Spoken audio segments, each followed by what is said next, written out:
On the 18th of October, 1950, a member of the British Parliament rose in the House of Commons to address a question to the Foreign Secretary. This book purports to be a true account of espionage. Written by a former German military attaché, it reveals the most astonishing details of a case said to have occurred within His Majesty's Embassy in Turkey in 1944, and in which hundreds of top secrets, including plans for the invasion of Normandy, were stolen and transmitted to the Germans. Has an inquiry into these fantastic charges taken place? Measures have been taken to prevent any future recurrence of such an incredible lapse in security. However, it must be regretfully admitted that in substance, the story to which the honourable member refers is a true one.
To be exact, our story began on March the 4th, 1944.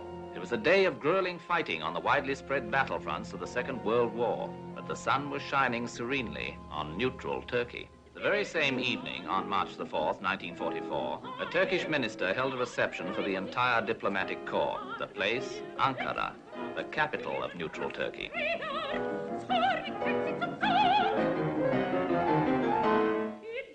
If Excellency will excuse me, I have suddenly acquired a rather severe headache. I've had mine for some time. Perhaps from standing too much? From listening too much. Wagner makes me ill. Herr von Papen, I hope your country appreciates you.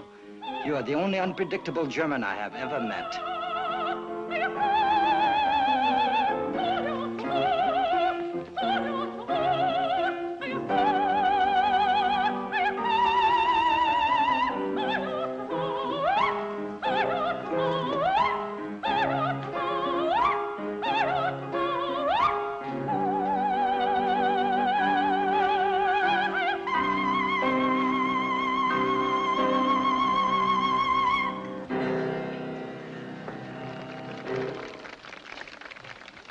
I cannot remember when I've seen a lady as beautiful as you eat as heartily as you.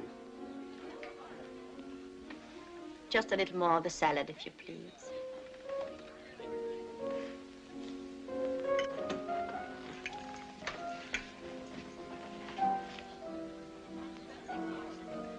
No one admires Turkish food more than I. Still, the prospect of actually dining from a buffet at a diplomatic reception. The number of actual dinners I eat these days is equal to the number of diplomatic receptions to which I'm lucky enough to be invited. Champagne? I have beer, thank you. I've often wondered, Countess, why did you leave Warsaw? Bombs were falling. I felt I was in the way. And why did you come here? You and your late husband had lived so long in England, you had many friends there. I did not consider being bombed in London more attractive than being bombed in Warsaw. You could have returned to your own country, to France. As the impoverished widow of a pro-German Polish count, it would have required courage. I have none. You could have counted upon our protection. I understand you are now protecting my estates and all of my possessions in Poland. Who has them? Field Marshal Goering, I believe. Bon appetit, madame. As always, I've enjoyed. Herr von Papen. Yes. Herr von Papen, I need money. These must be difficult times for you, I know. Please don't be diplomatic for just a moment. You can help me. Nothing would please me more. If I can. I want back what belongs to me. Unfortunately, there's a war. After the war, then? I can give you every assurance. But in the meantime, I can be of service to you, to Germany. If I can prove my worth, then afterwards it would be easier. How would you go about proving it? Loan me the means to leave again, here in Ankara. Advance it to me. I can more than make it worth your while. You of all men must know what a fount of knowledge a clever hostess can become. Countess Darrieux, are you suggesting that the German government set you up as a spy? I'm suggesting that I can earn my keep. It's a sordid, unrewarding business. Sordid, but not unrewarding. In terms of money, perhaps. What other terms are there? I'm sorry. I'm afraid it's quite impossible. What am I going to do, then? Call upon your friends. I have none that I want. And those who want to be, quite frankly, cannot afford it. I beg your pardon. Yes? Excellence, the British ambassador has just driven up. So soon? Perhaps we can talk long at the next reception, madame. And it's my turn to arrive for the last half of the evening. One thing about being a neutral, I can come early and stay late. And perhaps continue our conversation with the British ambassador?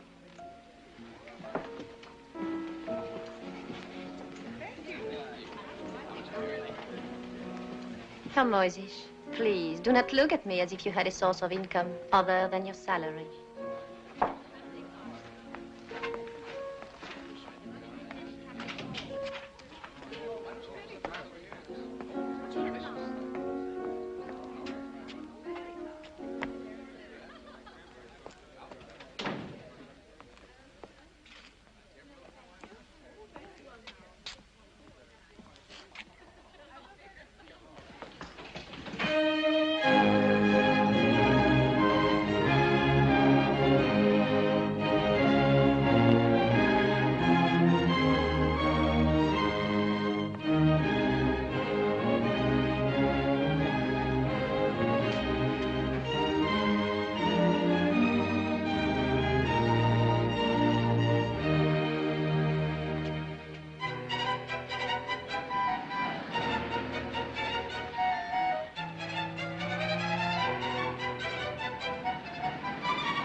Excellence. Yes? The Countess Darrieux. What about her? Based upon something she said to me, I have reason to believe she needs money. You too, Moyzisch? I was sure that it wasn't I, Excellence, who approached her. However, it occurred to me... No. She has many friends, access to many sources. Definitely not. Good night, Moyzisch. Good night, Your Excellence.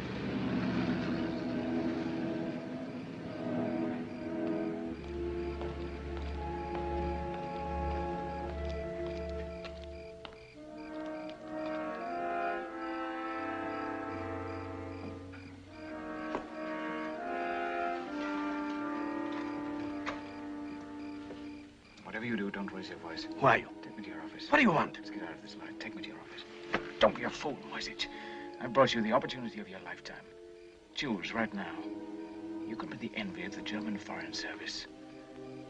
Or you can go through life as a diplomatic valet. After all, what if I were a thief? What could I steal? From you.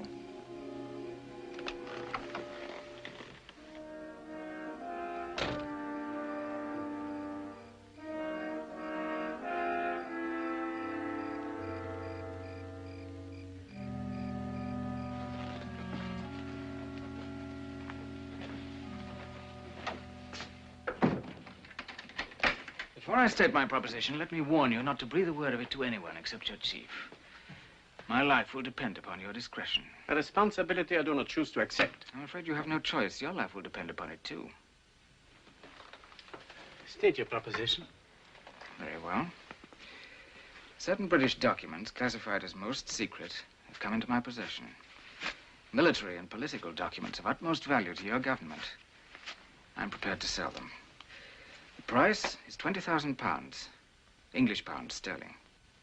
20,000 pounds. Who are you? I'm a spy. obviously. And this is your life work, espionage? Not exactly. But I have spent a lot of my life preparing for this day. To my knowledge, no spy in history has ever been paid £20,000 for any information. No spy in history has had to sell what I have to sell. Besides, spies are notoriously poor businessmen. Most of them are professional patriots, frustrated liberals, or victims of blackmail. And in all such cases, the emotional involvement weakens their bargaining position and destroys sound business judgment.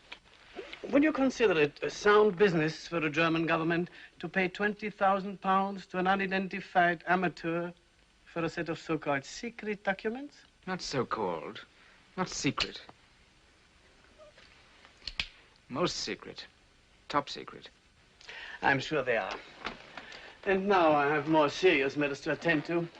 I'll have an attendant show you out. Moyzisch. It appears I must think for both of us. First, you'll inform Herr von Papen of my offer. Naturally, you'll have to check with Berlin. I'll give you 3 days to consider my proposition. On the 7th of March at 3 in the afternoon, I'll telephone you here and ask if you've received a letter for me. I'll call myself Pierre. If you say no, you'll never see me again. If you say yes, it'll mean you've accepted my offer. But I must have more information. If you accept, I'll return at 10 o'clock that evening. You will then receive 2 rolls of film containing photographs of the documents. I will receive from you the sum of £20,000 in English banknotes of small denominations. Should you approve of my first delivery, you can have more. For each subsequent roll of film, the price will be £15,000. Is this all clear? It is not at all clear. What are the documents? What do they contain? I hadn't thought to bring samples with me. But for one thing, the English have been discussing with the Turks their possible participation in the war. A matter of pure supposition. I have the minutes of their secret talks. Herr von Papen would find them enlightening and frightening. What else? The latest Allied timetable of the shuttle bombing of certain Balkan targets. Where and when and by whom and by how many. Go on. The secret minutes of the Tehran conference. What else? Don't be greedy, Moyzisch. What do you expect for £20,000? How did you obtain such information? That is no concern of yours, nor is my identity. And please do not have me followed. You Germans have no talent for it. You keep wanting to get ahead of the people you follow. Destiny has held out its hand to you tonight. Take it and hold on. Good night, Moyzisch.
Good evening, Diallo. Pleasant reception, sir? Diplomatic receptions are never pleasant. Necessary and unnecessary, successful and unsuccessful, or non-committal. The faces may be pleasant, but never the motives. Oh, speaking of pleasant faces, weren't you at one time in the service of the Countess Staviska? I was valet to her late husband, the Count, when he was attached to the Polish embassy at the court of St. James. She was at the reception this evening. I hadn't seen her for years. Is she well, sir? As charming as ever, but not well off. It seems that the Nazis have confiscated all of her possessions. I'm sorry to hear it. She was a lady of great wealth. It was becoming to her. She used it well. A generous, brilliant hostess, the Countess Staviska. Yes, sir. More than anyone I've ever known, she symbolized the world in which she lived and which she thought would never end. A world of infinite beauty, luxury, and indulgence. Those were pleasant days, sir. Gone forever, I'm afraid. Let us hope not, sir.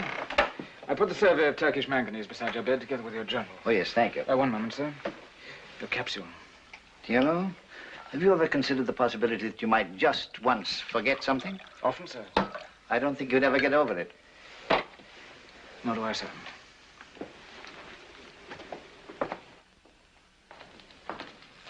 Good night, Diallo. Good night, Your Excellency.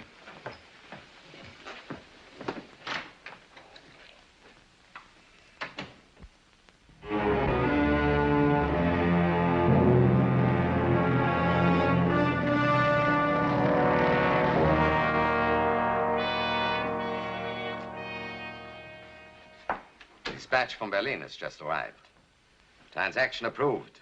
Take every precaution. Essential you determine identity of agent. Expect immediate report after delivery of documents. Signed, Kaltenbrunner. What does he mean, sir, by take every precaution? That you are not to hand over the money until you have developed the films, examined them, and decided whether they are genuine and worth it. That's quite a responsibility. Yes, it is. Money arrived by courier from Berlin this morning. 20,000 pounds. I have not taken any of it, Moyzisch. You can count it in your own office. Yes, sir. I had no intention, believe me. It was Are you just sure that you can handle this alone? Yes, sir. What about developing the films? Photography is a hobby of mine. I have used the darkroom often. Good. The fewer people who know about this, the better. Particularly if this fellow makes fools of us. Personally, I sense something bogus about the whole affair. The man may be a clever swindler, perhaps even a British agent trying to plant false information on us. What was your impression of him, Moyzisch? Well, sir, I pick him to be a highly trained special agent, perhaps a Foreign Office careerman. British, of course. An Oxford-bred aristocrat, if ever I saw one. You know the type, sir. Arrogant, spoiled, cynical, and completely decadent. Fantastic. By the way, a code name has been assigned to him. Cicero. He's to be referred to as Cicero. Cicero? The name is a personal choice of Herr Ribbentrop. Is it any significance, sir? None that I know of, except the surprising fact that Herr Ribbentrop has even heard of Cicero. Yes, sir. That's all, Moyzisch. Good luck. And keep your wits sharp. A great deal depends on you. Yes, sir.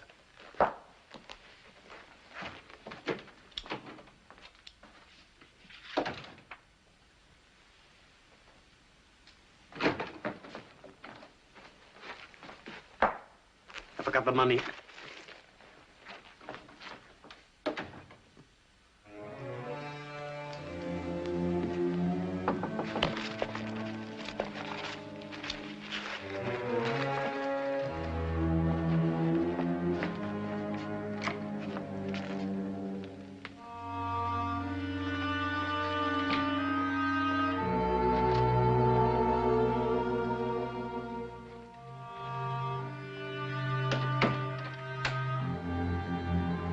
You have the money, I see.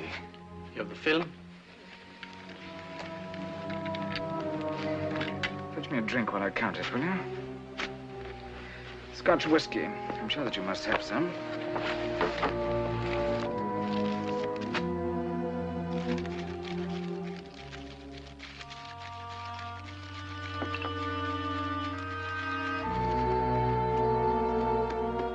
Thank you. One of the pleasures of duty in a neutral country. You Germans can drink fine Scotch whiskey, and your enemies can fill up on fine German beer.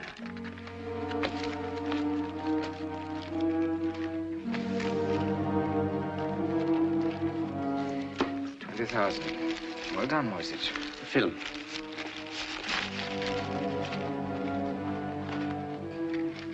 Not yet. You must wait until I develop the film. It'll take only a few minutes. Those are my orders. If you insist, just this once.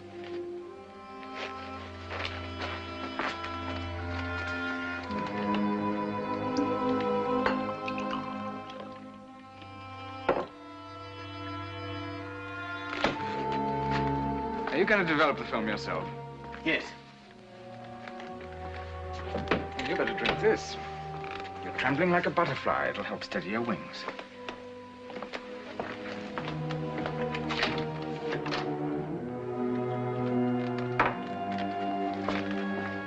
The door will be locked. I won't open it to anyone but you.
To offer full support short of entering war as open co-belligerent.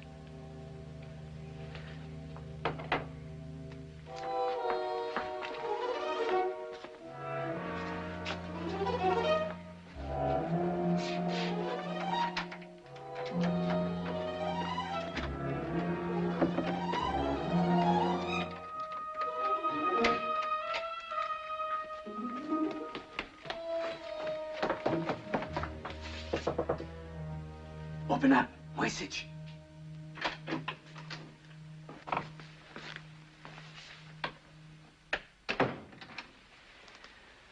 Interesting snapshots, aren't they? The documents seem to be genuine. Don't be pompous, Moyzisch. My government has authorized me to make further arrangements with you. I assume you've informed them of the price, £15,000 for each additional roll of film. How did... I said to myself, if I were an ambitious attaché in the German embassy, what would be the combination of my safe? How dare you? 1:30:33, the day Hitler came to power. I imagine that it opened half the safes in Germany, and Hitler's birthday, the other half. What an unimaginative lot you are. Don't be upset, Moyzisch. There wasn't anything else worth taking. My government is prepared to pay £10,000 per roll, no more. We won't haggle, Moyzisch. I risked my life to get these documents, 15 of them at £1,000 each. The price is quite reasonable. You'll pay it. But on the one condition. My superiors insist on knowing who you are and how you obtain your information. Why? Because it's highly irregular having an agent in our employ upon whom we know nothing. I am not an agent in your employ. I understand that clearly. All the same, it's essential that we know. It's unessential that you know anything about me. However, I will tell you this much. I work at the British Embassy. Sooner or later, you'll find that out anyway. As to my name... You have been assigned a code name, Cicero. Cicero? A man of nobility, eloquence, and dissatisfaction. I like that name. When will you bring more film? A week from tonight at the same hour. And have the money ready. On Moyzisch, change the combination of that safe. May I suggest one? Try 6-18-15. That's the date of the Battle of Waterloo. Good night.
Oh, it's you, Diallo. Do I disturb you, madam? Not at all. It's always a pleasure to see you. Come in. Take your coat off, sit down, and gossip with me. Fortunately, I have a dinner engagement, but he's an undersecretary and used to waiting. Any particular undersecretary, madam? Undersecretaries are never particular, Diallo. Perhaps that's why they take me to dinner. It is far more likely that in madam's presence, they feel like ambassadors. Of all the diplomats I've known, you're still the best. It is my good fortune that you've known so few valets. Diallo, please. I've spoken to you about this before. You're valet to the British ambassador, not to me. Now, sit down and tell me the gossip. Well, to begin with, the noses of the wives of the diplomatic corps, Axis, Allied, and Neutral, have been badly out of joint this past week. Due to? Due to the ease with which the Countess Darrieux once more proved herself the most radiant, beautiful, and sought-after lady in Ankara at last week's reception. Another of your unverified rumors. I was afraid madam would accuse me unjustly, and prepared to name my authority. Who? The British ambassador, no less. He spoke of your beauty and brilliance and hospitality, of how in the old days you were a symbol of everything worth having and wanting. A symbol of the good old days. That's me. The last of the lot. If I'm lucky, I'll get 1,000 lira. Diallo, will you take it to the pawn shop for me tomorrow? I couldn't face the haggling and whining.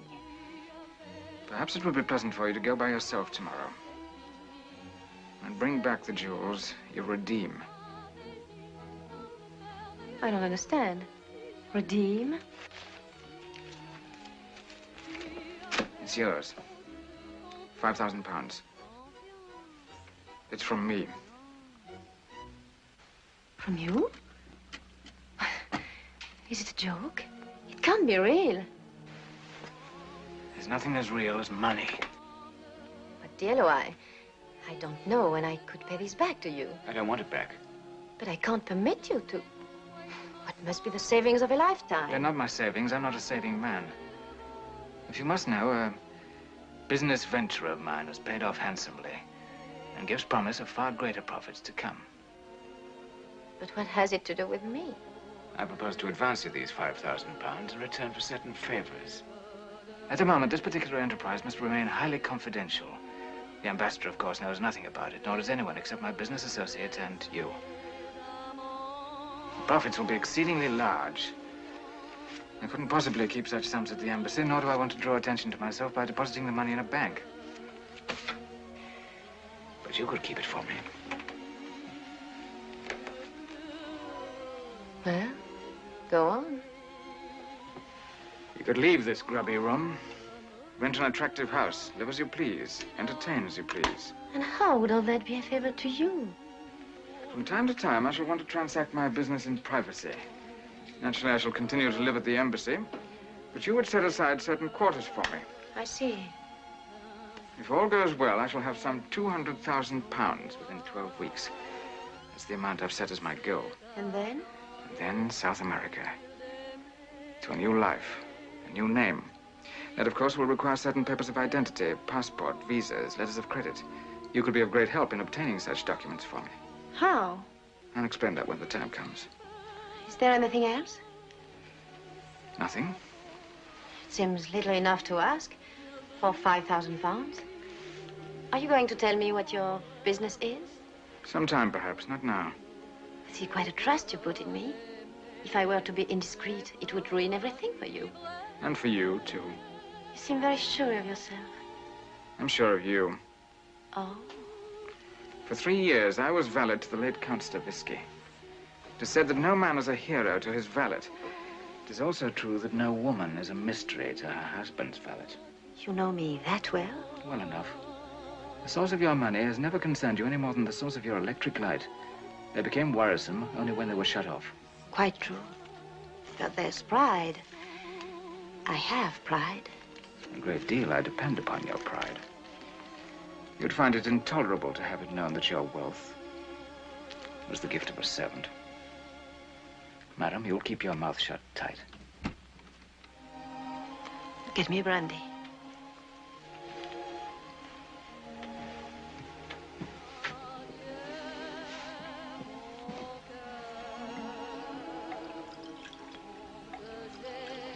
I shall drink only out of one glass, thank you.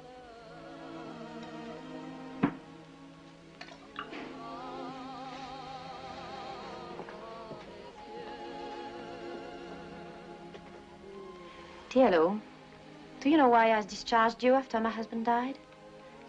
You said you'd be traveling and wouldn't need a manservant. That was a lie. Yes, it was. I let you go because you made me uneasy. You were much too clever for a servant. Too suave, too wise, too self-contained. I was almost afraid of you.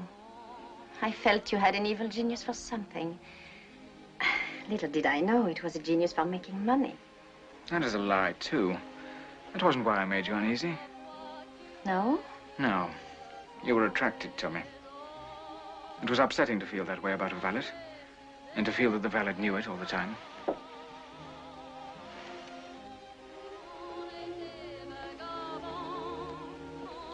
Anna, have I offended you? You'll soon be very rich. Everything worth having and wanting. He didn't say that about you, I did. That's how I've always thought about you. And now you want me to go with you to South America? Yes. To a new life? Yes. Away from the wars, the intrigues, the fears. The poverty. And it would be right for us now. Because now at last, we are equals. Yes.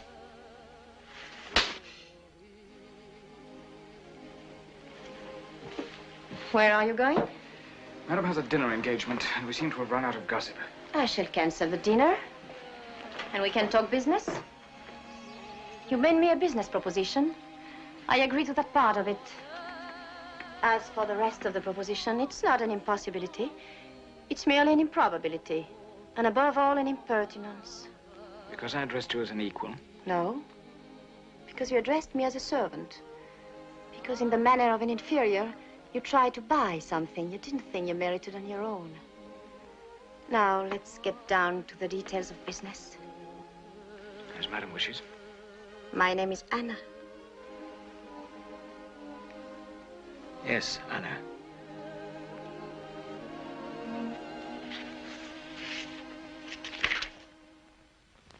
"24 hours after the Cicero documents had reached Gestapo headquarters in Germany, Moyzisch was summoned to Berlin to report personally to General Kaltenbrunner.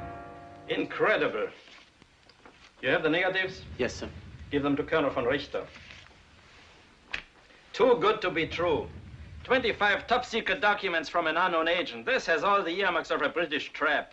Sir. Yes? Ambassador von Papen requests me to report that in his opinion, the documents are genuine. I'm not interested in von Papen's opinion. I want facts, proof, conclusive proof. What's the real identity of this fellow Cicero? What are his motives, aside from the money? Does he have a confederate?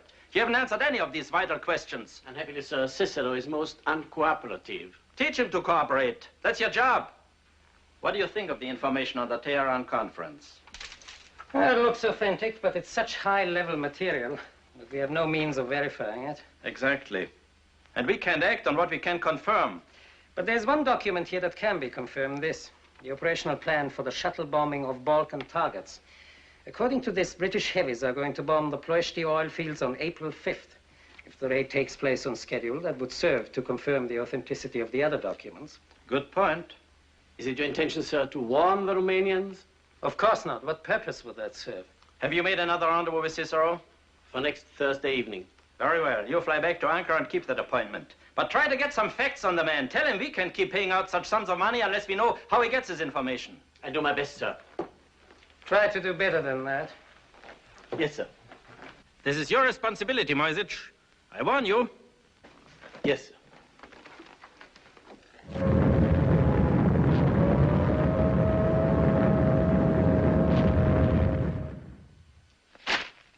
Half-witted, paranoid gangsters. Refusing to warn the Romanians. Thousands of dead. Millions of gallons of precious oil and gasoline gone. Because Kaltenbrunner and von Richter can no longer admit that anything in the world is genuine. But surely the air raid will convince them. Even if it does. Now, they can't admit it. But if Ribbentrop found out Kaltenbrunner made a mistake, and if Goebbels found out about Ribbentrop, and if Himmler found out about Goebbels, Moyzisch, it's time you understood. We represent a government of juvenile delinquents. Yes, sir. Well, If Berlin doesn't know how to utilize Cicero, I most certainly do. Have you received an answer from the Turkish Foreign Office? Yes, Excellence. His Excellency will be unable to see you this evening. He's attending a reception. What reception? At the Countess Stavisca's, I believe. At the Countess Stavisca's? I shall be there myself, Excellence. What's all this about? Excellence was invited, but you declined. So I did. I didn't realize. For the Countess has found a benefactor after all. I wonder who. Oh, no, sir, not on my income. This could only happen in Ankara, and only to the Countess Stavisca. Last month's penniless. This month's, the Turkish Foreign Office supplies her guest of honor. Call the Countess. Say I find myself free this evening after all, and would be delighted to attend.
Afraid you'll have to wake Morrison and ask him to come here at once. Yes, sir.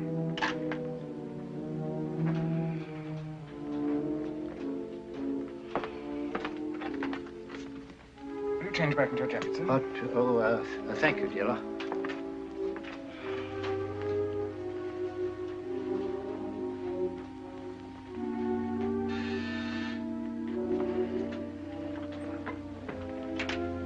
Morrison will be there directly, sir. Thank you. Turn on that lamp, will you, dear? Yes, sir.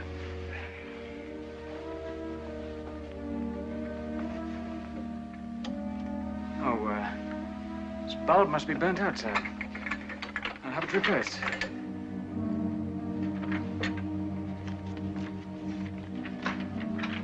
Yes, sir. Morrison, sorry to waken you. Get this dispatch off to Whitehall at once. Have this coded and classified as most secret. Upon representation from Turkish Foreign Office, there is strong reason to believe...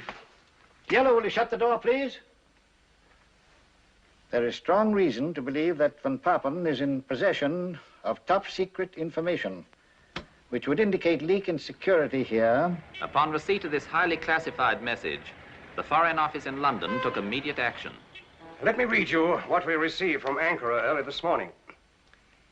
Upon representation from Turkish Foreign Office, there is strong reason to believe that Van Papen is in possession of top-secret information which would indicate leak in security here or Nazi access to secret documents or possibility have broken British diplomatic cipher. Colin Travers, a special agent of British counterintelligence, left London by plane next morning, bound for Istanbul. Colonel von Richter of the Gestapo counter-espionage service left Berlin by plane the same day. Travers and Colonel von Richter arrived at Istanbul the same evening. and boarded the Anatolian Express. They reached Ankara next morning. Von Richter carried a Swiss passport, identifying him as Herr Rudolf Hodler, a tobacco buyer from Bern, Switzerland.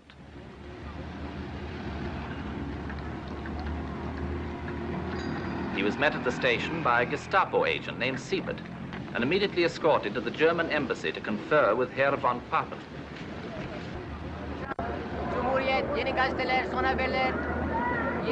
Travers was greeted outside the station by Keith McFadden, a British agent attached to the embassy at Ankara. McFadden, glad to see you, Travers. They left without delay to meet with the British ambassador.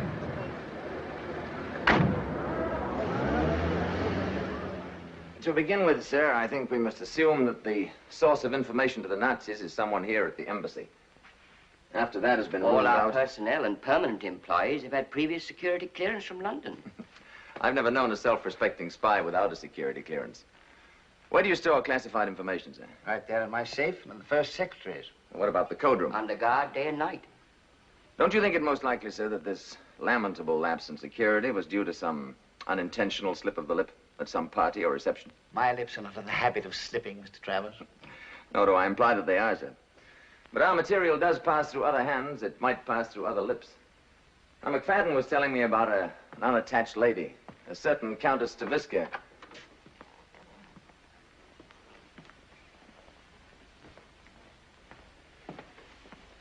Thank you, Diallo. You were saying?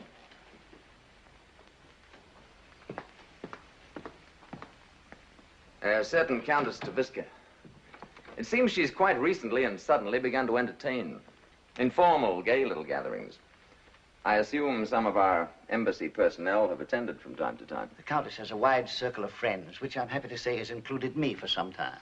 That circle, no doubt, would also include Herr von Papen and his associates. Mr. Travers, the Countess is doing her very best, I assure you, to live neutrally in a neutral country. Under the circumstances... According to Mac here, her circumstances have taken a startling change for the better. Does anyone know the source of her sudden good fortune? I cannot see that it concerns anyone but the Countess Taviska. And I certainly cannot see what the source of her income has to do with our problem. No, I'm probably just a gossip at heart. Maybe that's why I like my work. Counter-espionage is the highest form of gossip. It is obvious that Cicero is paying the bills for the Countess. Why else would he choose her villa for his next rendezvous with Moyzisch? What a strange and sudden and perfect relationship. Too strange, too sudden, and too perfect. The unknown Cicero and the well-known Countess. Well known for her anti-German sentiments. Yet only recently. She pleaded with me personally for an opportunity to work in our interest.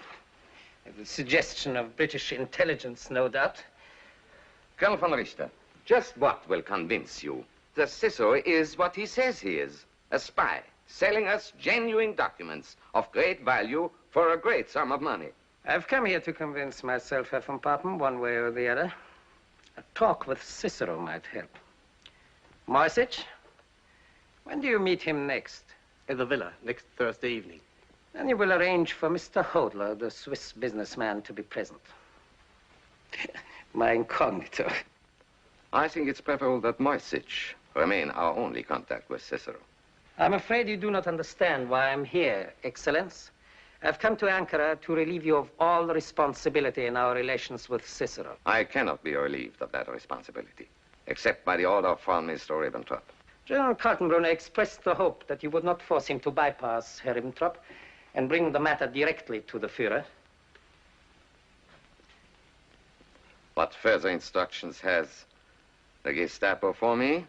In the future, all documents from Cicero will be sent directly to Berlin.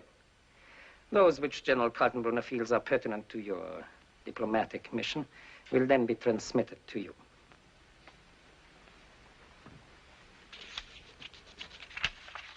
Moyzisch, do what you can to make the Colonel's stay in Ankara a comfortable one. Thank you.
I've called him out.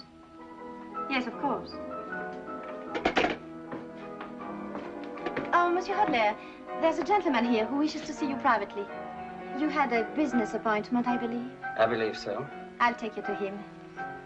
I'm indebted to Herr Moyzisch for suggesting that I ask you to our little musical evening. Oh, the honor is mine, madame. I hope you haven't found it too subdued. On the contrary, it's been exactly as I would have wished it. Have you known Herr Moyzisch long?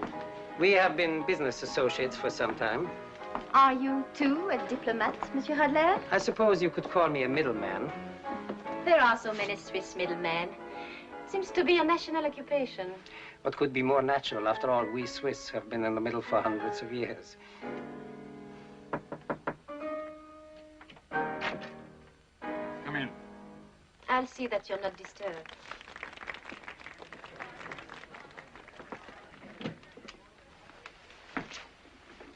Colonel von Richter? Sit down, please.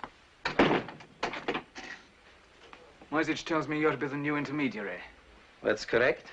Sent from Berlin by General Kaltenbrunner, I should imagine, to see to it that von Papen keeps his hands off the information I supply. Havanas, the finest money can buy. I approve of the change. Moyzisch is conscientious, but not very bright, and too well known in Ankara. It'll be safer for me to deal with you. Your security is a matter of grave concern to us. I'm happy to hear it. I share your concern. For this reason, I must ask you about the countess. Have you told her who I am? Of course not. Does she know the nature of your business? No. Then, just what is her relation? My dear Colonel, I did not invite you here to discuss my private affairs. We have some business to transact.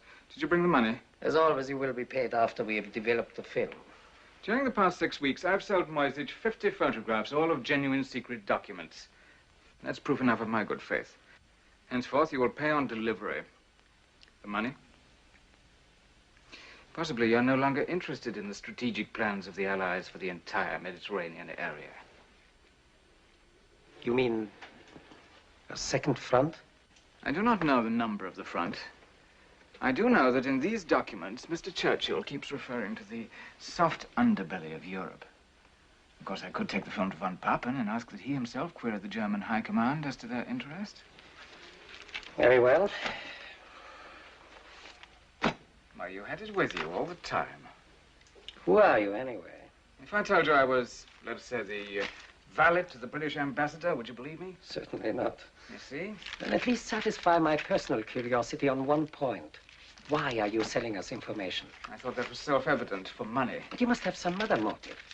Perhaps you share our disgust with British decadence, or our faith in the future of Germany. Colonel von Richter, if I have a disgust for anything, it is poverty. And if I have faith in the future of anything, it is in the future of money. But I cannot understand why, on the one hand, you sell us information which will help us to win the war, and on the other hand, you insist upon being paid in money with a very dubious future, British pounds. What makes you think I think Germany will win the war? Apart from all other considerations, apparently you attach little importance to these documents. In the first place, I cannot sell you the ability to make proper use of the information I get for you. In the second place, by informing a man about to be hanged of the exact size, location, and strength of the rope, you do not remove either the hangman or the certainty of his being hanged. And now I'm sure you'll want to rejoin your friends. 1 week from tonight, at the same hour, I shall have more film for you. Good night. Good night.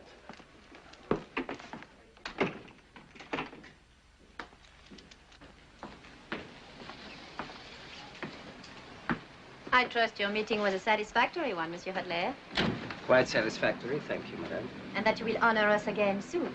The honor will be mine, madame. Good night. How charmingly you Swiss click your heels. An old Swiss custom? Good night.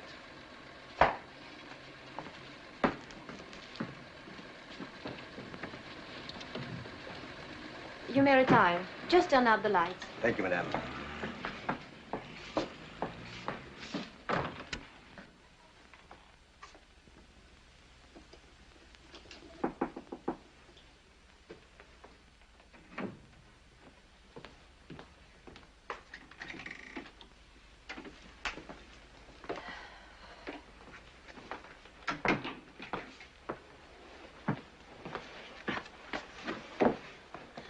Profitable evening? Profitable enough to bring the total to £75,000. Another 6 or 7 weeks should do it. Diallo, why don't you stop now? Why go on playing with fire? What makes you think I am? Oh, don't treat me like an idiot child. Your friend Hodler, he's in Swiss. Oh? I know a Prussian when I see one. Does it matter to you? Your safety matters to me. So many people are concerned about my safety. I never felt more secure. Well, I don't. And my security depends upon yours. Forgive me. I keep thinking of myself as a man. I keep forgetting I'm a valet who pays dividends. Must you leave so soon? I mustn't stay away from the embassy any longer than necessary. I can't see why a man as rich as you should go on pressing the trousers of the British ambassador. That's where I get my money. I steal the loose change from his pockets. No, before you go, Diallo, get me a drink. Will you?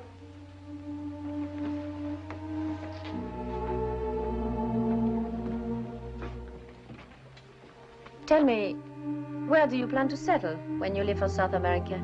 Rio. I've never been there. There's nothing like it in the world. When did you decide to go there? Let's go back. I decided that the moment I first saw it many years ago. I was a cabin boy on a dirty tramp steamer. I can remember standing at the rail, looking up at a villa high on the mountainside above the harbor. I could see a man on a balcony looking down at my ship. He was wearing a white dinner jacket. He seemed close enough to touch, and yet he was beyond the reach of anyone. I swore then that someday I'd be that man.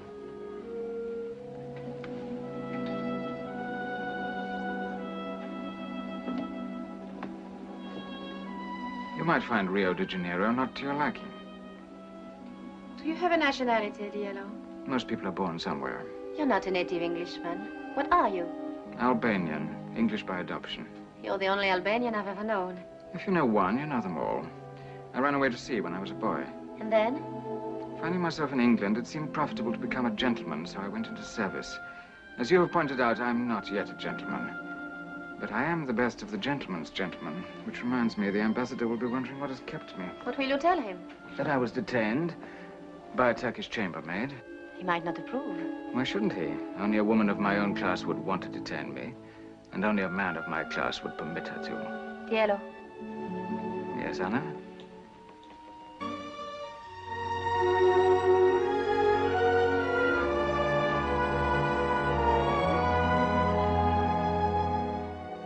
During the next 5 weeks, Cicero sold the Germans 35 top-secret documents, which brought his growing fortune to £155,000 sterling. The Germans were informed of every secret word the British ambassador set to paper, every secret conference, every secret pact.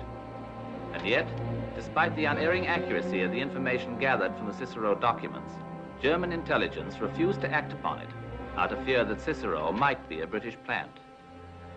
As for the British, they had failed to uncover any breach in their security. Travers grew increasingly certain that his first assumption must have been correct, that there was no spy to lay hands on. And so in your 3 years as her husband's valet, I'm sure you learned more about them both than we could in a lifetime of investigation. Infinitely more, sir. I respect your reluctance to discuss the private affairs of a past employer. It's also reassuring to me, personally. But, Diallo, we are at war. I understand, sir. Tell me, did you ever have occasion to hear the Countess express sympathy for the Nazis, privately or openly? To my knowledge, sir, the Countess never spoke of countries, political parties, or groups. The world to her was made up of individual people she either liked or disliked. Would you consider her to have been pro-German? The Countess was capable of being pro-anything, if it made for a congenial dinner party. Then would you consider it possible, under certain circumstances, for her to have become a German agent? Only for money, sir. Of which she has suddenly acquired a plentiful supply?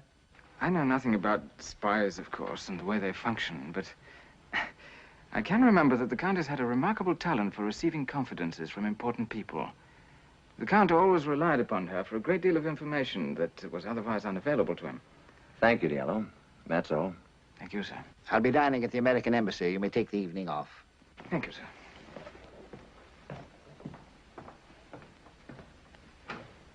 A clever chap. Because he supports your theory? That the breach in our security was no more than a few irresponsible remarks at one of Alistair Visca's dinner parties? Well, frankly, sir, that is a fairly accurate summary of the report I was planning to send to London. I hope you're right. Fact remains, however, that Van Papen still anticipates every move I make. You may soon be doing some anticipating of your own, sir, about Herr Van Papen and his moves. How do you mean that? Well, this is extremely confidential, of course, but our cryptographers in London have just succeeded in breaking a German diplomatic code. The code used by their embassy here? That's welcome news, I must say. Of course, they'll discard the code sooner or later, just as we change ours periodically. But for a while, we'll be eavesdropping on the German ambassador. To eavesdrop on Van Papen. A pleasure I've long hoped for.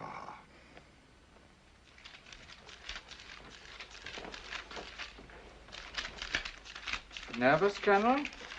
This house is far too dangerous a meeting place for us. I wouldn't be surprised if the British were watching it. They haven't yet, but they will soon. They suspect the countess is a German agent.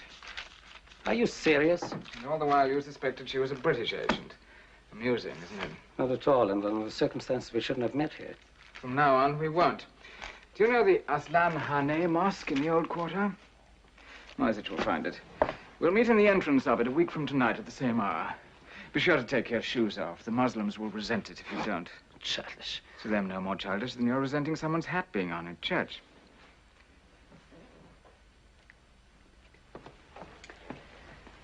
What am I buying this week? An exchange of notes between the Turks and the British. The Turks have decided to remain ostensibly neutral for the time being. Such information is hardly worth £20,000. Is good news of no value to you Germans? Or are you willing to pay only for storm warnings of approaching disasters you can do nothing about? There's one disaster we can do something about, and about which it is most important for us to have full information as quickly as possible. Sounds exciting. A certain code word has appeared in several of the documents you've sold us. The word is Overlord. Do you know what it means? Not the foggiest notion. We are convinced that Overlord is the code name for their so-called Second Front, the invasion plan for Western Europe. What we must know is the place and date, the where and the when. The where and when of the Allies' invasion of Europe. It'd be nice to know. I can understand your curiosity. I'll pay you double for it, £40,000. Generous of you. But is information of that nature likely to turn up at the British Embassy in Ankara? Don't you read the documents you served us? Not all of them, and never thoroughly. I'm not particularly interested in what they say. I usually just photograph everything in sight that's stamped secret, most secret, and top secret. And for your information, last week you photographed a dispatch from London to the British ambassador.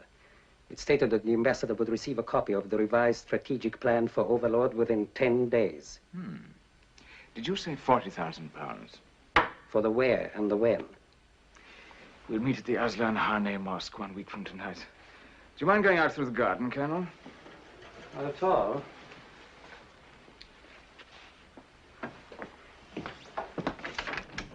You and the countess must be running out of small talk anyway. Good night.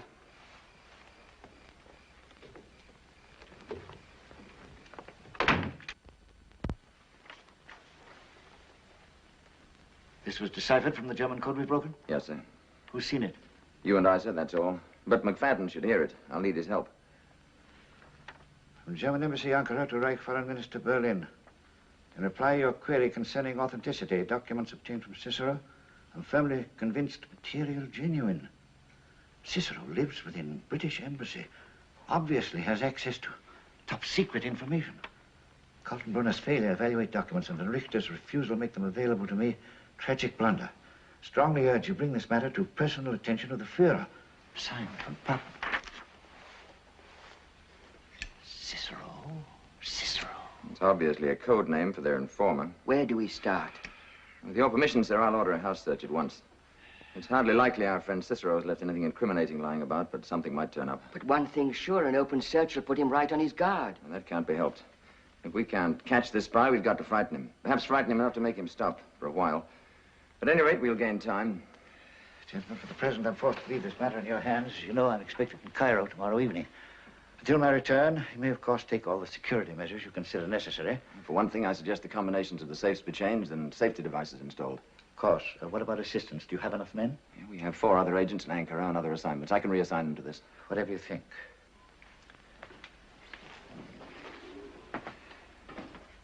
Tell me, Travers, do you have any idea who it might be? A dozen members of the staff have access to classified material. Code clerks, attaches, undersecretaries, first counselor, and so on. McFadden, you, and I.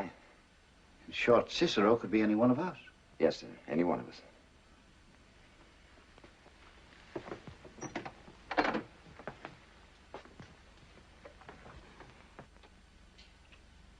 There you are, sir. Be a few days before I get the combination changed, but the alarm's on and ready to go. Well, just so that I don't set it off by myself, you'd better explain again how it works. There's nothing to work, sir. If you were to turn that dial a 1/16 of an inch in either direction, the alarm would go off. To cut off the alarm...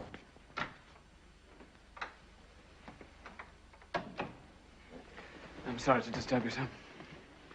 Shall I pack your uniforms? I won't be needing them, thank you, Diallo. Very well, sir. I'll close your bags. And by the way, don't be upset if Mr. McFadden should ransack my quarters while I'm gone. There'll be no need of that, I'm sure, sir.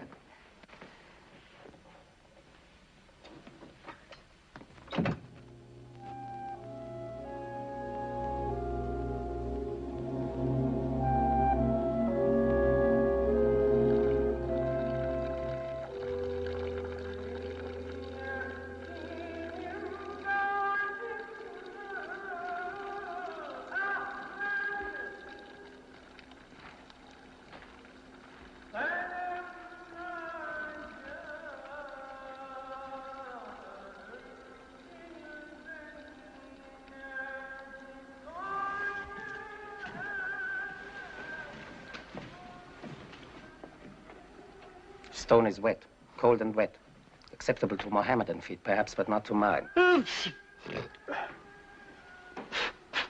22 minutes late. It's the first time. He has never been late before. And you say he hasn't been to the villa all this week, hmm? Siebert has kept a day and night watch. Cicero has not appeared once. And the countess? She has not entertained. She has gone out a few evenings, alone. Cigarette. Can it be possible, sir, that the British have found him out? It can also be possible that the British have known about him all the time. Curious how easily Cicero acquired the documents he wanted to sell.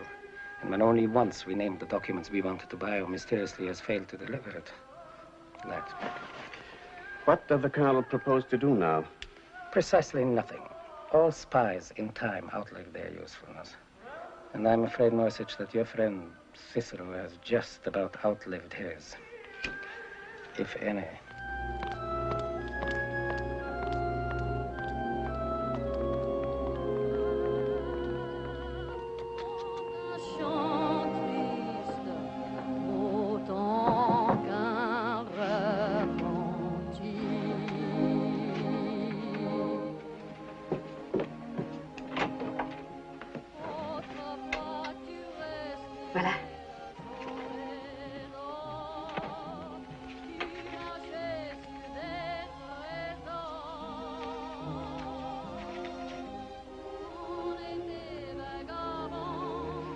Well done, Signora Antonini.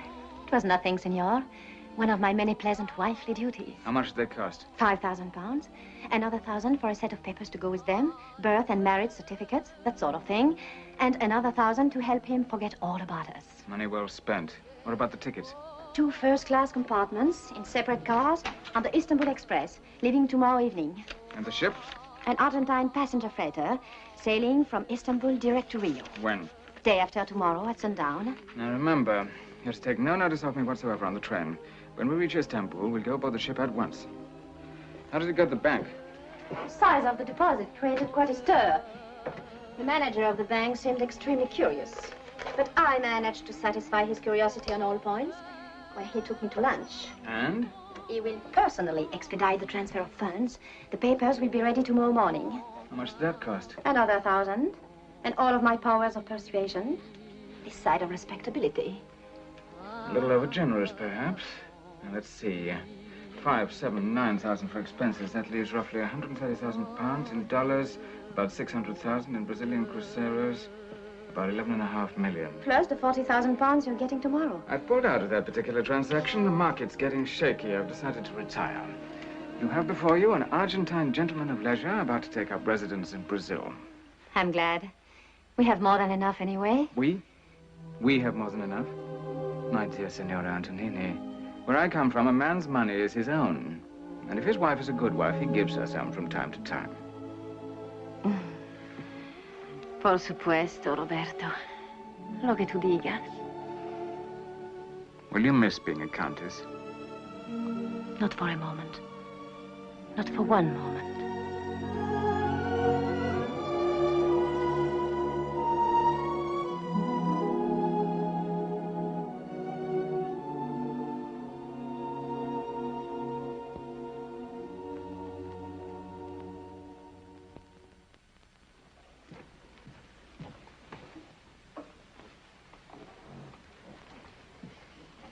Hello.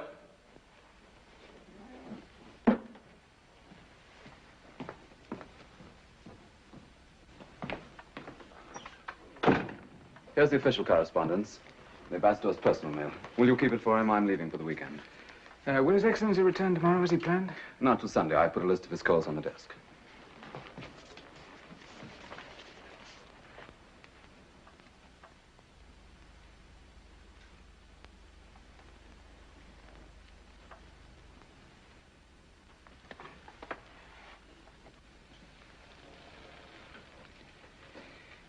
What a pity, sir, that so few ladies use perfumed letter paper these days. A great pity. Perhaps you better lock up that mail too, Diallo. As you wish, sir. Oh, Diallo, weren't you away from the embassy between 9 and 10 last night? Yes, sir. Would you mind accounting for your movements? Not at all, sir. I walked for a while on the boulevard, stopped for a drink at the Yüksel Palace, then back to the embassy. Oh, one other question about the countess again. Do you remember any particularly close friends she may have had in Switzerland? Did she go there often? Very often, sir. The Countess was extremely fond of Switzerland. She went every spring. Oh, then that explains it. The Countess left by plane for Switzerland this morning. I hope she can enjoy it in the style to which she is accustomed. That shouldn't be any problem. She took 130,000 pounds with her. You ready, Mac?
I'm calling for His Excellency, the British ambassador. I have a message for the Countess Stavisca. Madame left for Switzerland this morning, sir. I don't know, sir. Madame said it was for an indefinite stay. Yes, sir. Thank you, sir. Yes. Yes. No, I can give you no information, Your Excellency, beyond the fact that the Countess Stavisca has withdrawn all of her funds. Yes. You are very welcome.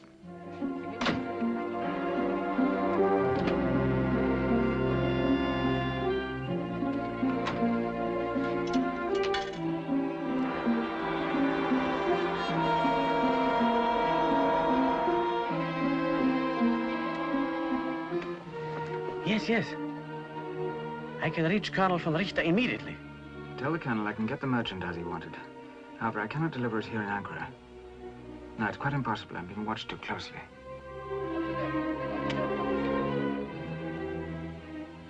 I shall have to ring off now. Tell the Colonel I'll arrange a meeting place in Istanbul. I'm leaving this evening. I'll call you at the German consulate in Istanbul tomorrow.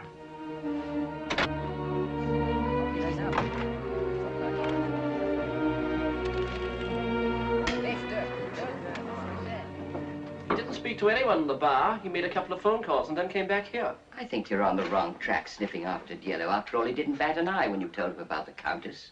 There's something about him, there's something about him. Why, for one thing, should he go out to a cafe to make a few phone calls?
What do you want?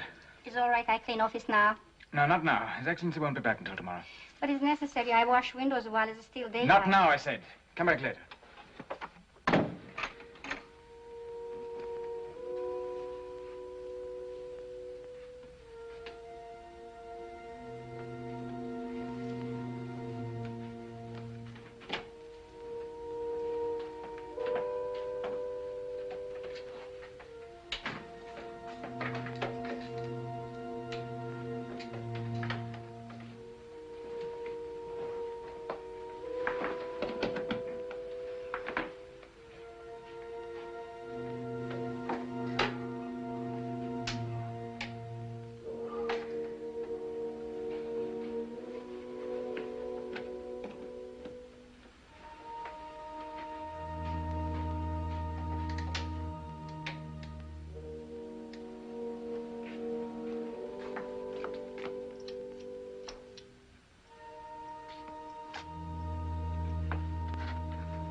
you see him? Who?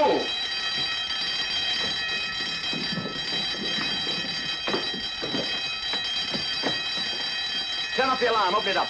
Yellow! Where's Yellow? He just run out. Seemed to be chasing someone.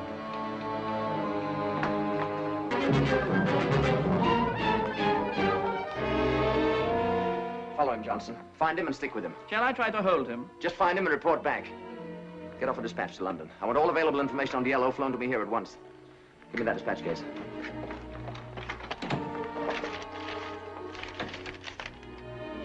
Nothing seems to be missing here. How many letters have you there? 4. We locked up 5.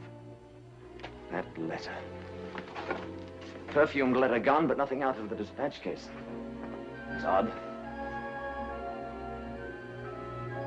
McFadden.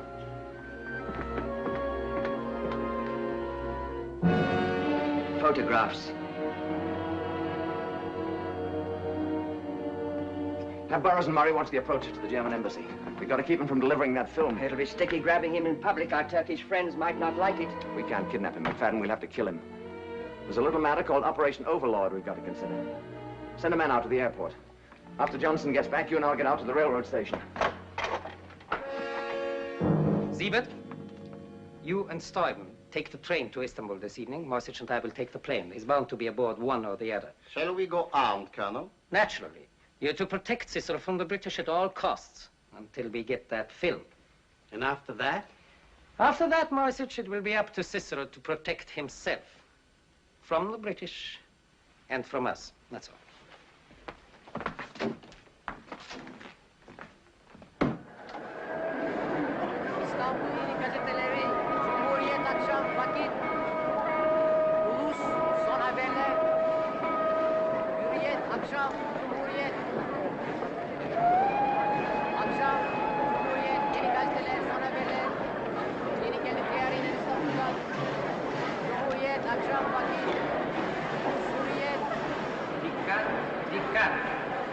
Ankara, Haydarpaşa Ekspresi. Peron 1'e vaktinde varıyor. Dikkat, dikkat. Ankara, Haydarpaşa Ekspresi. Peron 1'e vaktinde varıyor.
See which compartment exactly.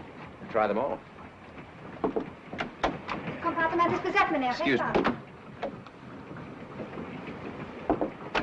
C'est occupé. Pardon. I will not fail you, sir.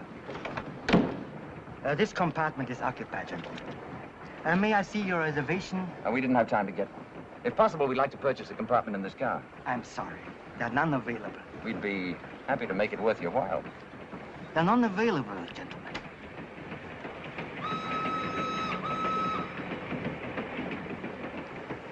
I shall have to ask you to move on to the next car.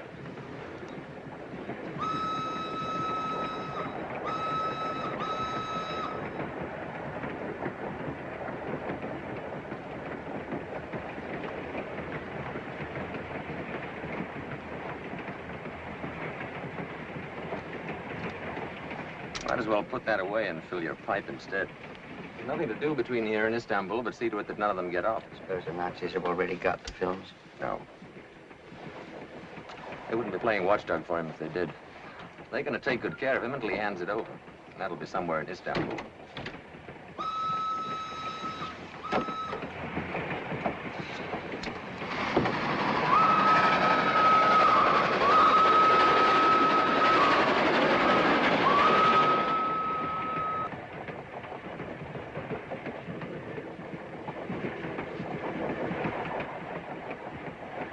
And so by the time you receive this, my dear ambassador, I shall be far away from Ankara. Far away from intrigue and uncertainty and humiliation. I shall be settled, I hope, in a new life of peace and security and self-respect. You have spoken so often to me, my dear friend, of Diello, the perfect valet who served my late husband and who serves you now. Surely I can offer no greater proof of my affection for you and my devotion to the Allied cause than to inform you now that your trusted Diello is a German spy. I know that both you and your government...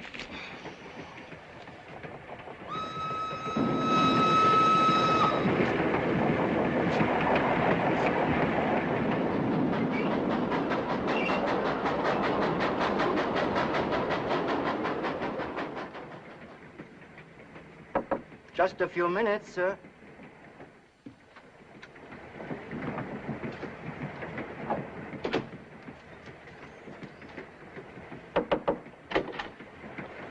Good morning, gentlemen. Did you sleep well? I slept extremely well. Guards to the left of me, guards to the right of me. You are my bodyguards, aren't you? Or are you my assassins? We are to see that no harm comes to you from the British. Honored. It puts me right in a class with Norway and Denmark and Holland and any number of things you're protecting from the British. And besides, if anyone were to lay a hand on me, I could expose and ruin this film in a matter of seconds. You are in no danger at all. We will stay at your side and see you safely to the German consulate. Don't be whimsical. I've come to give you a message from Moyzisch. Tell him he's to meet me at Hakim's restaurant near the Watchtower at 6 o'clock sharp this evening. We would prefer if you come to the German consulate at the same hour, if you like. No, thank you, although I'm tempted. So many more people go into German consulates than come out. I've often wondered what possible attraction could keep them there so long. We must have some guarantee that you have the film. I thought you were the silent partner. Here's all the guarantee you'll need. Don't unwrap it.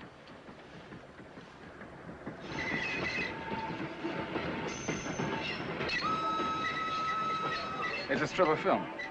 Have Moyzisch develop it, and you'll see a piece of the document that Colonel von Richter wants to buy. I'll deliver the rest of it when Moyzisch meets me and pays me 100,000 pounds. 100,000? I forgot to tell you I raised the price.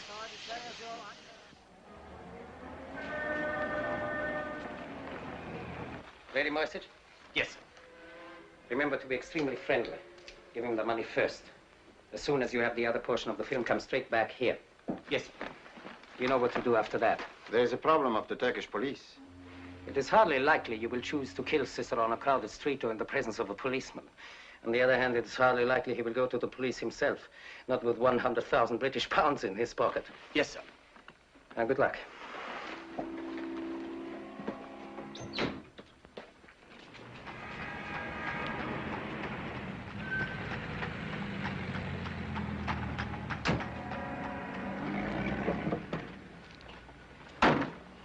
No luck? This city was created by Allah primarily for the convenience of spies. Nobody ever found anybody in Istanbul. Anything going on here? Von Richter and Moyzisch went in. Likewise, our two playmates. Nobody's come out. Yet.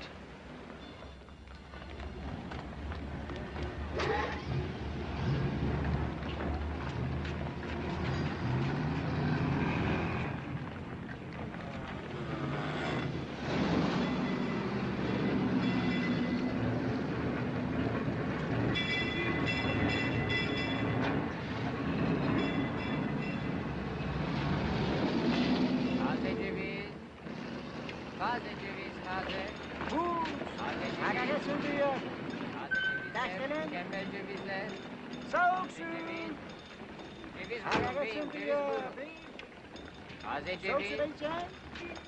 Buyurun beyim, taze ceviz. Taze ceviz.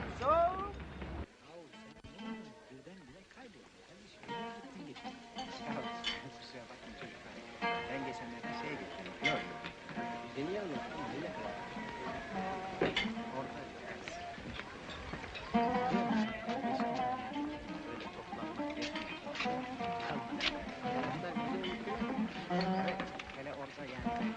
Moyzisch, my dear colleague, I'm delighted to see you. It's far too early for civilized dining, but I have a busy evening before me. Will you have something to eat? I'm not hungry. Do you feel faint, perhaps? Then sit down and have some Turkish banana brandy. It stimulates the blood and makes heroes of all who drink it. I must accustom myself to pouring drinks from a sitting position. It isn't easy to break the habits of a lifetime. Let's get on with the business. Did you bring all of it? 100,000? If I were a gentleman, I would assume that the money is all here. Unfortunately, I shall not be a gentleman until I've finished counting it.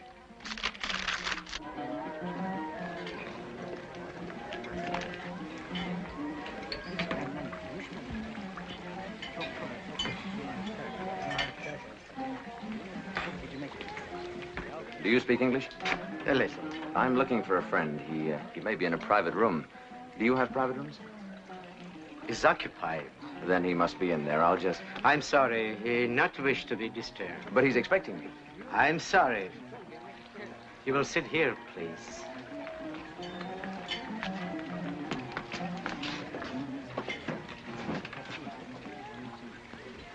A time for using your wits and a time for blasting away for my We've no monopoly on blasting away in this room. Those two dim-witted supermen would drop us before we got clear of this table. But he may be handing over the films this minute. As of this minute, we don't want the films. They're worthless. Plans can be changed, you know. We want Cicero, and we want him alive, so he can tell us just how much the Nazis have found out. Come to think of it, for exactly the same reasons, the Nazis must want him very much dead.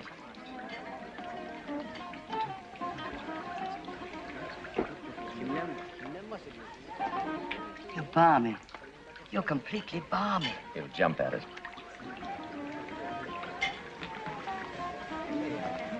My friend may not know we're waiting. Would you give this to him, please?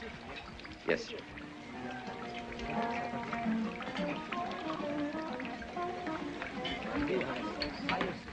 Abdi Bey, how can I ever thank you enough for your hospitality, courtesy, and kitchen? It is always a joy to see you, Diallo. It takes me back to old times.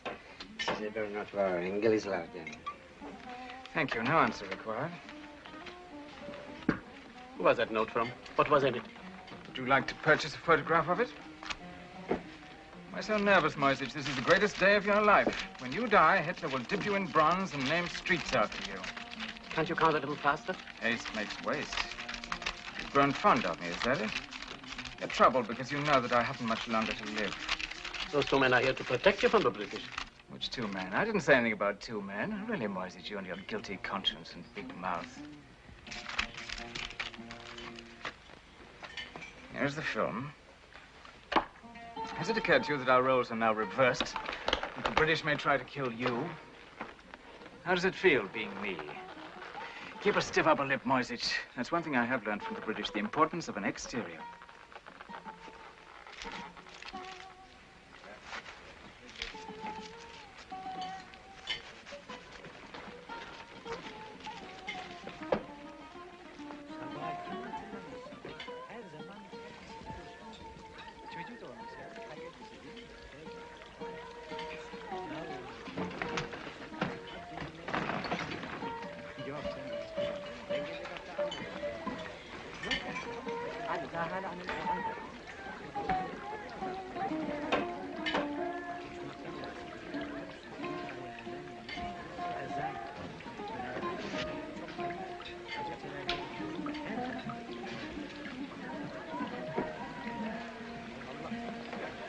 Travelers, I'm touched by your solicitude. I'm happy to accept your offer of protection. Imagine me, of all men, with a British sword and a British shield. Personally, I'd rather slit your throat. Impractical. In that case, I'd be unable to tell you the things you want to know. You've no idea how confused the Nazis will be to see you protecting me. They still half suspect I've been a British plant all along. We'll see you safely to a taxi and then to the British consulate. That'll be almost back where I started from. No, thank you. We'll walk away together and then say goodbye. Listen, Diallo. We'll protect you from the Gestapo, but we intend to take you alive. I've no intention of being taken alive. We'll get the Turkish police to arrest you. It's against the law here to carry a weapon, McFadden. Did you know that? However, first things first. Shall we begin by startling the Nazis with your concern for my safety?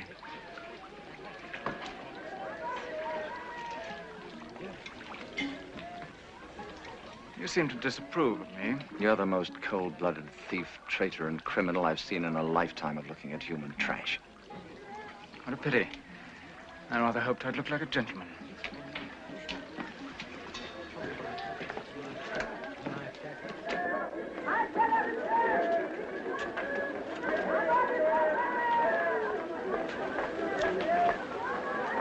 Cicero and the British?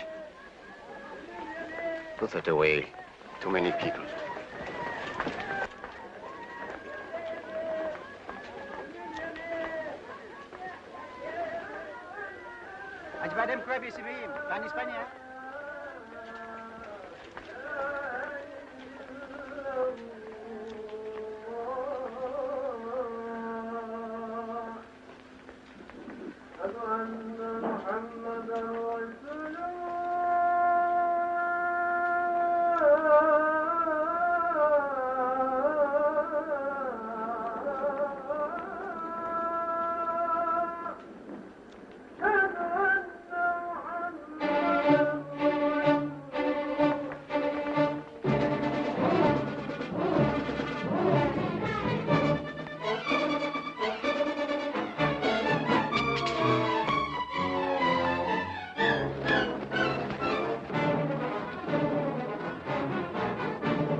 Our shoes. We're saying something about our shoes. Well, what's the matter with our shoes?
Lighter found.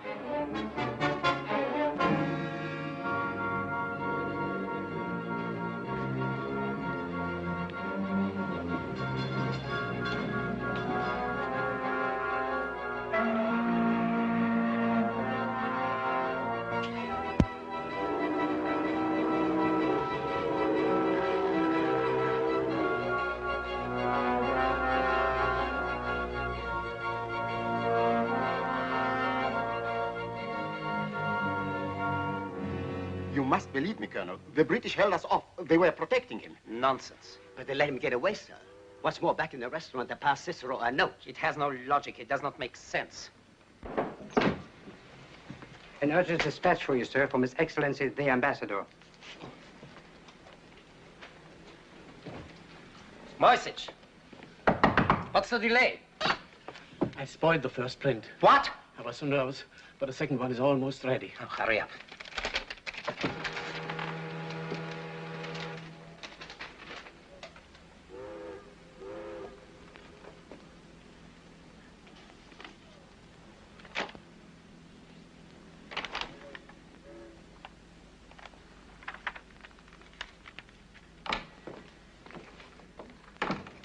Here it is, sir.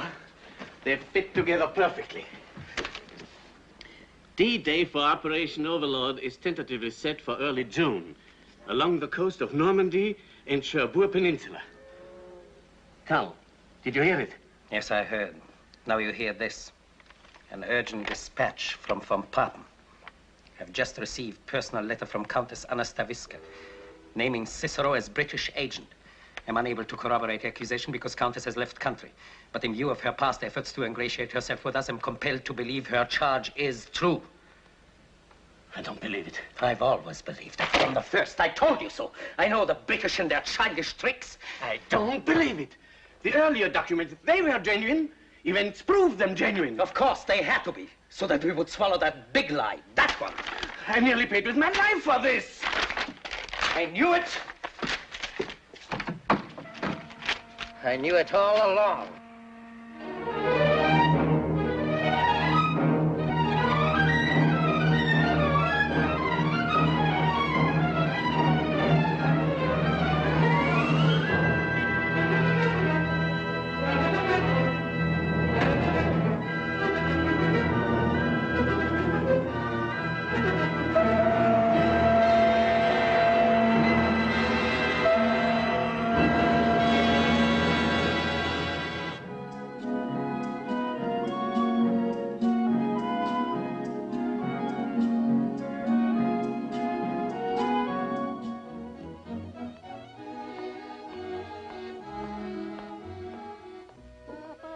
Dinner is served, senor.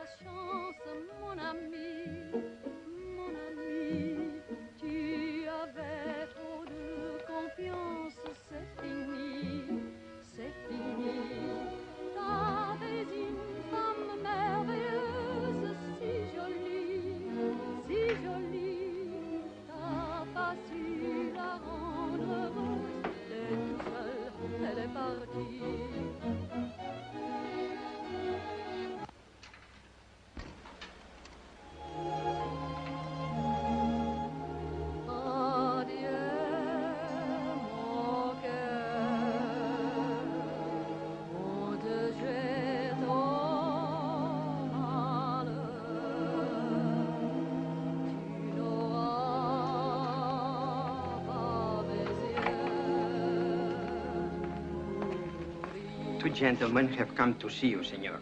Your banker and another gentleman. Senor da Costa at this hour? Very well, have them come out.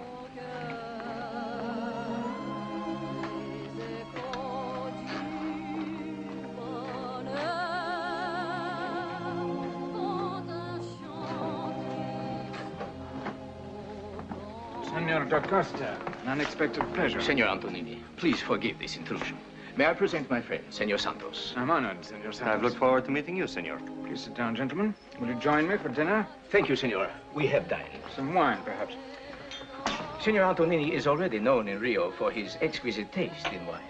Are you associated with the bank too, Senor Santos? No, senor. With the Brazilian Department of Investigation. Ah. Then I assume you investigate Argentine citizens who settle in your beautiful city. Among other things, yes. Have you discovered some irregularity in my papers? No, senor. Your papers are all perfectly in order. There is an irregularity, however, senor. It is a matter of your account at the bank. Am I overdrawn? As of yesterday, I had approximately 7 million cruzeros to my account. I was referring to the bank draft with which you purchased this villa. As I recall that transaction, I paid the full sum in cash, 25,000 pounds sterling. That is correct. What seems to be the difficulty? The money has been returned. What on earth for? It's counterfeit. You have a distorted sense of humor, senor. The money is counterfeit. So is the money which you exchanged for Brazilian currency. It is all counterfeit. Believe me, senor, I do not wish to leap to conclusions. A gentleman of your obvious refinement.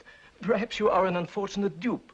This currency has been in circulation for months, and the British authorities have only recently detected the forgery. I have samples here of every series in your possession. They are the most skillful facsimiles I have ever seen. Signor Antonini, I implore you to cooperate. You see, we know that these counterfeit notes were printed in Germany. The British have established that beyond the shadow of a doubt. And so far, they have turned up in 3 places.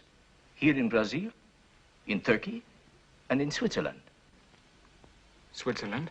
Over 100,000 counterfeit British pounds were confiscated there recently. In the possession of a political refugee, a lady. It would be in your interest to tell us where and how you got this money. Switzerland? Believe me, senor, this is no laughing matter. It is my unhappy duty to inform you that you are under arrest. Anna. I beg your pardon? Anna. Poor Anna.